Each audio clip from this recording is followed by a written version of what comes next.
magacayga waa Xasan Cali Cabdi jooga dalka Suudaan khaasatan magaalada Khartoum ka dhigta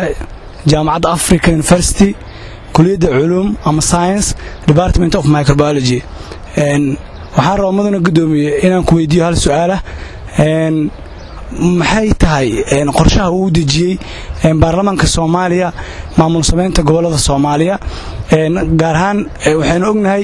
in ay ka jiraan maxaa la oran jiray isqabsi ishaysi magaalada Kismaayo xarunta gobolka Jubbada Hoose aan raano jubbooyinka oo dhan ilaa Gedo maxay tahay qorshaha uu dejiyay ama qorshaha uu dejiyay hadda baarlamaanka Soomaaliya maamul sameynta goboladaasi magacayga waxa la yiraahdaa Maxamed Axmed Xuseen waxaan joogaa dalka Suudaan gaar ahaan caasimadda Khartoum haddana waxaan weydiinayaa mudana waxaan dhigtaa kulliyadda tarbiya qism idaara tarbiya waxaan weydiinayaa su'aasha aan gudoomiyaha weydiinayo wax weeyaan gudoomiyaha baarlamaanka in badan sida ay Soomaaliya xorriyad u qaadatay ilaa 60maadkii ilaa maalinkan maanta joogno waxaa jirta cadaalad darro iyo cabasho fara badan cabashadaas oo kolba heer taagan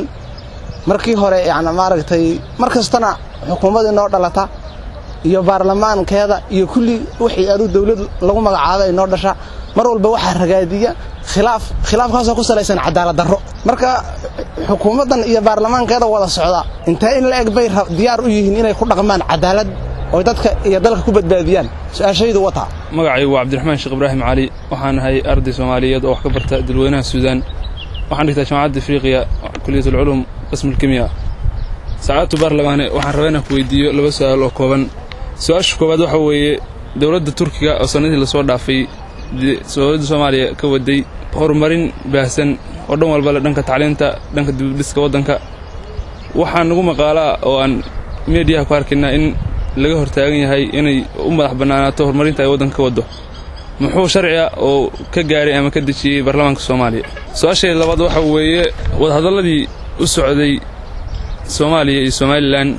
ee ay bilowday dawladdii madaxweyne Shariif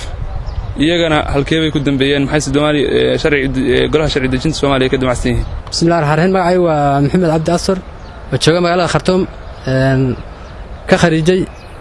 jaamacadda Afriqiya qismi قانون فاكتوري اوف لو هذا dhigta management mastered waxaan kula talin lahaa dawladda marka horeysa maadaama ay sameysay dastuur federaali ah in dastuurkii say ahayd dastuurka ay xaqiijiso ayna dastuurka dawladdu ilaa ayna haduna khalad iyo midmadow wax noocaas ayna dhaxgelinin oo dadka si ay kalsooni uga helaan kala degan aqaaliimta mid kale waxaan kula talin lahaa dawladdu أنا فردين نقولين أو كيالي هاي أو كلا أنا نقولين هذول هي الدولة أنا قصد الدولة شقيسة مركب حكولات لها ساعات رئيس إنه هذول هي الدولة هذول هي أرمي هذه التصور كذي حقيقة في الفرعوني أم وجسة